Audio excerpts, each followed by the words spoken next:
যেখান থেকে ভিডিওটা দেখছেন শুনছেন, আশা রাখছি আপনারা ভিডিওটা শেষ পর্যন্ত দেখবেন এবং চ্যানেলটি সাবস্ক্রাইব করে এমন ভিডিও দেখার জন্য আমার সাথেই থাকবেন। আজকে যে বিষয়টি নিয়ে আলোচনা করব তা হচ্ছে কাজের অভিজ্ঞতা। দেখেন এই ভাইটি যে মাছটিকে ধরতেছে এটি বিভিন্ন জায়গায় বিভিন্ন অঞ্চলে বিভিন্ন নামে ডেকে থাকে। ময়মনসিংহ অঞ্চলের মানুষ এই মাছটিকে কুচ্ছা নামে ডেকে থাকে। অর্থাৎ এই মাছটি মুসলমানদের জন্য খাওয়া কিন্তু হারাম নয়, খাওয়া মাকরুহ। আপনি চাইলে খাইতে পারেন, তবে আমাদের ময়মনসিংহ অঞ্চলের মানুষ মুসলমানরা মূলত এই মাছগুলা খায় না। আমি যে বিষয়টা নিয়ে আলোচনা করতে চাচ্ছিলাম সেটা হচ্ছে কাজের অভিজ্ঞতা। তিনি দেখেন গর্ত দেখে দেখে হাত কাদামাটিতে দিয়ে তারপর কত ইজি মাছটাকে ধরে ফেলতেছে। এই মাছটা যদি আপনাকে ডাঙ্গায় এনে ছেড়ে দেওয়া হয় তারপর ধরতে বলা হয়, তাহলে এই মাছটার উপর অংশ এতটাই তৈলাক্ত যে আপনি ধরতে চাইলেই ধরতে পারবেন না। অথচ তিনি দেখেন কাদাযুক্ত মাটিতে পানিতে নেমে কতটা ইজি মাছটাকে ধরে নিয়ে আসতেছে। এই হলো কাজের অভিজ্ঞতা। আপনার যদি কাজের অভিজ্ঞতা থাকে তাহলে আই এম শিওর দ্যাট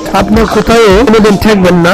যে কোনো কাজই করেন না কেন আপনি কোথাও কোনোদিন ঠেকবেন না, ভাতের অভাবে অন্তরকে বসে থাকবেন না, এটা নিশ্চিত। কে কোথা থেকে ভিডিওটা দেখছেন নিশ্চয়ই কমেন্ট করে জানাবেন। এমন ভিডিও নিয়মিত দেখার জন্য চ্যানেলটি সাবস্ক্রাইব করে আমার সাথেই থাকুন। সকলে সুস্থ থাকুন, ভালো থাকুন। দেখা হবে অন্য এক ভিডিওতে ইনশাআল্লাহ।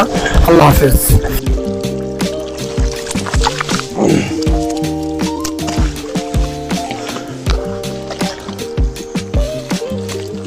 小红，高兴。哎呦！